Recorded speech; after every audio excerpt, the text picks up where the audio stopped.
Jessica UK ನಲ್ಲಿ pharmacy course ಮಾಡ್ತಾ ಇರ್ತಾಳೆ. ಸೊ ಅದೇ ಟೈಮ್ ನಲ್ಲಿ ಅವಳಿಗೆ ಅಲ್ಲಿ ಒಬ್ಬ ಹುಡುಗ ಪರಿಚಯ ಆಗ್ತಾನೆ. ಅವನ ಹೆಸರು ಮಿತೇಶ್ ಪಟೇಲ್ ಅಂತ ಹೇಳ್ಬಿಟ್ಟು. ಸೊ ಜೆಸಿಕಾ ಮತ್ತೆ ಮಿತೇಶ್ ಪಟೇಲ್ ಸ್ಟಾರ್ಟಿಂಗ್ ನಲ್ಲಿ ಒಳ್ಳೆ ಫ್ರೆಂಡ್ಸ್ ಆಗ್ತಾರೆ. ಅದಾದ್ಮೇಲೆ ಜೆಸಿಕಾ ಒಳ್ಳೆ ಗುಣ ಮಿತೇಶ್ಗೆ ತುಂಬಾ ಇಷ್ಟ ಆಗ್ತಾ ಹೋಗುತ್ತೆ. ಆಗ ಮಿತೇಶ್ ಏನ್ ಮಾಡ್ತಾನೆ, ಜೆಸಿಕಾಗೆ ಪ್ರಪೋಸ್ ಮಾಡ್ತಾನೆ. ಸ್ಟಾರ್ಟಿಂಗ್ ನಲ್ಲಿ ಜೆಸಿಕಾ ಅವ್ನ ಪ್ರಪೋಸಲ್ ನ ಒಪ್ಕೊಳ್ಳೋದಿಲ್ಲ. ಇಲ್ಲ ನನ್ಗೆ ಇಂಟ್ರೆಸ್ಟ್ ಇಲ್ಲ, ಹಂಗೆ ಹಿಂಗೆ ಏನೋ ಒಂದ್ ಹೇಳಿ ಮ್ಯಾನೇಜ್ ಮಾಡ್ತಾಳೆ. ಬಟ್ ಫಾರ್ಮಸಿ ಮುಗಿಯೋಷ್ಟೊಳಗಾಗಿ ಜೆಸಿಕಾ ಕೂಡ ಕೆಲವೊಂದು ಮಿತೇಶ್ ಪಟೇಲ್ ಗುಣಗಳಿಗೆ ಅಟ್ರಾಕ್ಟ್ ಆಗ್ತಾಳೆ. ಅವನು ತುಂಬಾ ಒಳ್ಳೆಯವನಾಗಿರ್ತಾನೆ, ಲೈಕ್ ಅವಳ ಫ್ಯಾಮಿಲಿಗೆ ಸಪೋರ್ಟ್ ಮಾಡಿರ್ತಾನೆ. ಸೊ ಕೆಲವೊಂದು ಇನ್ಸಿಡೆಂಟ್ಸ್ ಆದಾಗ ಅವಳ ಜೊತೆ ನಿಂತ್ಕೊಂಡಿರ್ತಾನೆ. ಸೊ ಆ ಎಲ್ಲಾ ಗುಣಗಳು ಜೆಸಿಕಾಗೆ ಇಷ್ಟ ಆಗ್ಬಿಟ್ಟು ಮಿತೇಶ್ ಪಾಟೇಲ್ ಲವ್ ನ ಎಕ್ಸೆಪ್ಟ್ ಮಾಡ್ತಾಳೆ. ಜೆಸಿಕಾ ಇಂಡಿಯಾಗೆ ಬಂದು ಸೆಟ್ಲ್ ಆಗ್ಬೇಕು ಅನ್ಕೊಂಡಿರ್ತಾಳೆ ಫಾರ್ಮಸಿ ಮುಗಿದ್ಮೇಲೆ. ಬಟ್ ಮಿತೇಶ್ ಪಾಟೇಲ್ ಅವಳನ್ನ ಕನ್ವಿನ್ಸ್ ಮಾಡಿರ್ತಾನೆ ದಟ್ ಫಾರ್ಮಸಿ ಮುಗಿದ್ಮೇಲೆ ನಾವ್ ಇಲ್ಲೇ ಏನ್ ಮಾಡೋಣ, ಇಲ್ಲೇ ಸೆಟ್ಲ್ ಆಗೋಣ ಅಂತ ಹೇಳ್ತಾನೆ. ಸೊ ಜೆಸಿಕಾ ಕೂಡ ಓಕೆ ಅಂತ ಹೇಳ್ತಾಳೆ. ಅದಾದ್ಮೇಲೆ ಜೆಸಿಕಾ ಮನೆಯವ್ರು ಏನ್ ಮಾಡ್ತಾರೆ, ಮಿತೇಶ್ ಪಾಟೇಲ್ ನ ಮದ್ವೆ ಆಗ್ತೀನಿ ಅಂತ ಹೇಳಿದಾಗ ಫಸ್ಟ್ ಗೆ ಒಪ್ಪೋದಿಲ್ಲ. ಲಾಸ್ಟ್ ಅಲ್ಲಿ ಜೆಸಿಕಾ ಏನ್ ಮಾಡ್ತಾಳೆ, ಅವಳ ಪೇರೆಂಟ್ಸ್ ನ ಮತ್ತೆ ಅವಳ ಫ್ಯಾಮಿಲಿ ಮೆಂಬರ್ಸ್ ಎಲ್ಲರನ್ನು ಒಪ್ಪಿಸ್ಬಿಟ್ಟು ಸೊ ಇಬ್ರು ಮದ್ವೆ ಆಗ್ತಾರೆ. ಜೆಸಿಕಾ ಮತ್ತೆ ಮಿತೇಶ್ ಪಾಟೇಲ್ ಮ್ಯಾರಿಡ್ ಲೈಫ್ ತುಂಬಾ ಚೆನ್ನಾಗಿ ನಡೆಯುತ್ತೆ. ಇಬ್ರು ಮಾತಾಡ್ಕೋತಾರೆ. 2 years ವರೆಗೂ ನಮ್ಗೆ ಮಕ್ಳು ಬೇಡ, ಲೈಫ್ ಕಟ್ಕೊಳ್ಳೋಣ ಫಸ್ಟ್ ಅಂತ ಮಾತಾಡ್ಕೋತಾರೆ. ಸೊ 3rd year ಗೆ ಜೆಸಿಕಾಗೆ ಮಕ್ಳು ಬೇಕು ಅನ್ಸುತ್ತೆ. ಲೈಕ್ ಯಾಕಂದ್ರೆ ಅಷ್ಟೊಳಗಾಗಿ ಇಬ್ರು ಸೆಟ್ಲ್ ಆಗ್ಬಿಡ್ತಾರೆ. ಅವ್ರ ಬಿಸ್ನೆಸ್ ತುಂಬಾ ಡೆವಲಪ್ ಆಗುತ್ತೆ, ಲಾಭ ಕೊಡುತ್ತೆ. ಸೊ ಮನೆ ಕೂಡ ತಗೊಂತಾರೆ ಯುಕೆ ನಲ್ಲಿ. ಮಗು ಬೇಕು ಅನ್ನೋ ಫೀಲಿಂಗ್ ಸ್ಟಾರ್ಟ್ ಆಗುತ್ತೆ. ಸೊ ಅವಾಗ ಮಿತೇಶ್ ಜೊತೆಗೆ ಮಾತಾಡ್ತಾಳೆ, like let's have a baby ಅಂತ. ಸೊ ಮಿತೇಶ್ ಪಟೇಲ್ ಸಡನ್ ಆಗಿ ಸದ್ಯಕ್ಕೆ ಬೇಡ ಮಕ್ಳು ಅಂತ ಹೇಳಕ್ ಸ್ಟಾರ್ಟ್ ಮಾಡ್ತಾನೆ.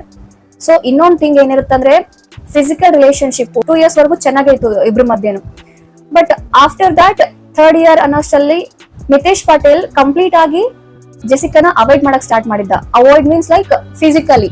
ಎಷ್ಟು ಮಟ್ಟಿಗೆ ಅಂದ್ರೆ ಜೆಸಿಕಾ ಅವನ ಹತ್ರ ರಿಕ್ವೆಸ್ಟ್ ಮಾಡ್ತಾಳೆ, ಕನಿಷ್ಠ ಪಕ್ಷ IVF ಇಂದನಾದ್ರೂ ನನ್ಗೆ ಮಕ್ಕಳ ಭಾಗ್ಯನ ಕೊಡ್ಸು, ನನ್ಗೆ ನಿಜವಾಗ್ಲೂ ಮಗು ಬೇಕು, ನಾನು ಕನಿಷ್ಠ ಜೀವನ ಪೂರ್ತಿ ಮಗು ಮುಖ ನೋಡ್ಕೊಂತನಾದ್ರೂ ಬದುಕ್ಬಿಡ್ತೀನಿ ಅಂತ ರಿಕ್ವೆಸ್ಟ್ ಮಾಡಿದಾಗ ಸರಿ IVF ನ ಮಾಡಿಸ್ಕೊ ಅಂತ ಹೇಳಿ ಒಪ್ಪುತ್ತಾನೆ. ಒಪ್ಬಿಟ್ಟು 1-2-3 ಸಲ ಇಬ್ರು ಹಾಸ್ಪಿಟಲ್ ಕೂಡ ಹೋಗಿ ಬರ್ತಾರೆ. ಫಿಸಿಕಲ್ ರಿಲೇಶನ್ಶಿಪ್ ಏನಕ್ಕೆ ಮುಂದುವರಿತಾ ಇಲ್ಲ ಅಂತ ಹೇಳ್ಬಿಟ್ಟು ಜೆಸಿಕಾ ಕೇಳಿದಾಗ ಅವನು ಪ್ರತಿ ಸಲ ಅವಳ ಮೇಲೆ ಕೂಗಾಡೋದು, ಕಿರ್ಚಾಡೋದು ಅಂಡ್ ಇವನ್ ಹೊಡೆಯೋದು ಕೂಡ ಮಾಡ್ತಾನೆ. ಆದ್ರೂ ಕೂಡ ಜೆಸಿಕಾ ಸಹಿಸ್ಕೋತಾಳೆ. ಸೊ ಒಂದ್ ಫೈನ್ ಡೇ ಏನಕ್ಕೆ ಅವನು ನನ್ನ ಜೊತೆ ಫಿಸಿಕಲ್ ರಿಲೇಶನ್ಶಿಪ್ ಕಂಟಿನ್ಯೂ ಮಾಡ್ತಿಲ್ಲ, ಏನ್ ಪ್ರಾಬ್ಲಮ್, ಬೇರೆ ಯಾರಾದ್ರೂ ಇದ್ದಾರೆ ಅವ್ರ ಲೈಫ್ ಅಲ್ಲಿ ಅಂತ ಲೈಕ್ ಅವ್ನ ಅಬ್ಸರ್ವ್ ಮಾಡಕ್ ಸ್ಟಾರ್ಟ್ ಮಾಡಿದಾಗ ಅವಳಿಗೆ ಗೊತ್ತಾಗುತ್ತೆ ದಟ್ ಮಿತೇಶ್ ಪಾಟೇಲ್ ರೀಸೆಂಟ್ಲಿ ಒಂದು ಆಪ್ ನ ಡೌನ್ಲೋಡ್ ಮಾಡಿದ್ದಾನೆ. ಆ ಆಪ್ ಟ್ರಾನ್ಸ್ಜೆಂಡರ್ ಡೇಟಿಂಗ್ ಆಪ್ ಆಗಿತ್ತು. ಸೊ ಅಲ್ಲಿ ಮಿತೇಶ್ ಪಾಟೇಲ್ ಒಬ್ಬ ಗೇ ಜೊತೆಗೆ ಮಾತಾಡ್ತಾ ಇದ್ದಾನೆ. ರೈಟ್, ಅವನ ಜೊತೆ ರಿಲೇಶನ್ಶಿಪ್ ಅಲ್ಲಿ ಇದ್ದಾನೆ. ಅವನ ಬಾಯ್ ಫ್ರೆಂಡ್ ಹೆಸರು ಅಮಿತ್ ಪಾಟೀಲ್ ಅಂತ ಹೇಳ್ಬಿಟ್ಟು ಅವನ ಜೊತೆಗೆ ಟಚ್ ಅಲ್ಲಿ ಇರ್ತಾನೆ.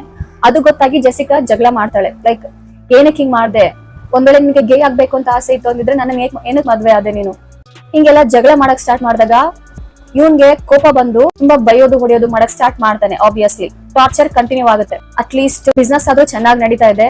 ಮೇ ಬಿ ಒಂದಿನ ಇವನ್ಗೆ ಟ್ರೀಟ್ಮೆಂಟ್ ಕೊಡಿಸ್ಬಿಟ್ಟು ಚೇಂಜ್ ಮಾಡಿ ಮತ್ತೆ ಲೈಫ್ ನ ಕಂಟಿನ್ಯೂ ಮಾಡ್ಬೋದು ಅಂತ ಅನ್ಕೋತಾಳೆ. ಅವಳು ಬಿಟ್ಟು ಹೋಗೋಕೆ ಮನಸ್ಸಿರೋದಿಲ್ಲ. She love him. ಸೊ ಹಂಗಾಗಿ ಕಂಟಿನ್ಯೂ ಆಗುತ್ತೆ. ಬೇತರ ಅವಳು ಶಾಪ್ ಹೋಗೋದಕ್ಕೆ ರೆಡಿ ಆಗ್ತಿರ್ತಾಳೆ.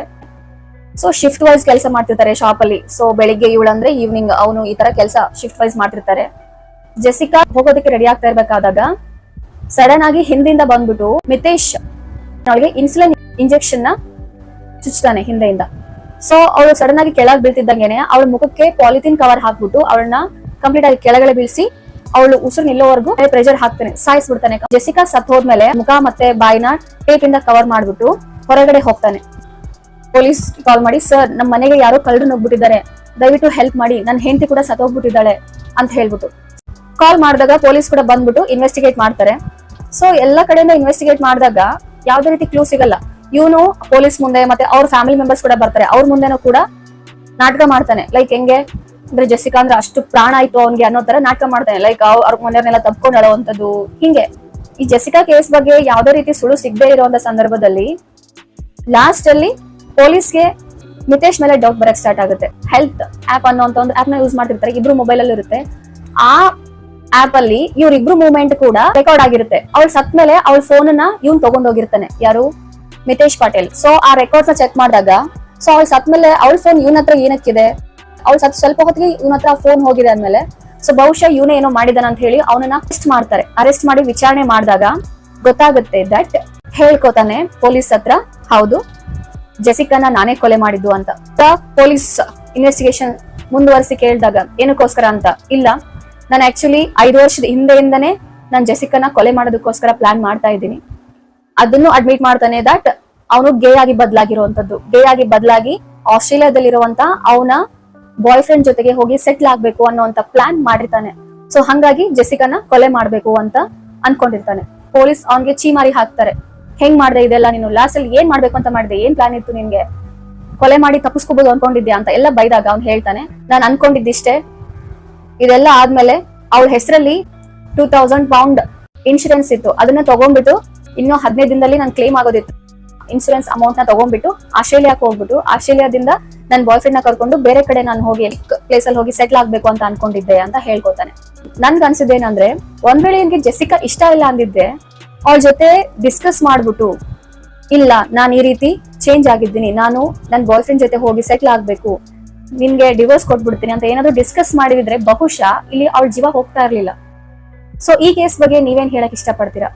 ಕಮೆಂಟ್ಸ್ ಮೂಲಕ ನಿಮ್ಮ ಒಪಿನಿಯನ್ಸ್ ನ ಹೇಳ್ಬೋದು. Thank you so much.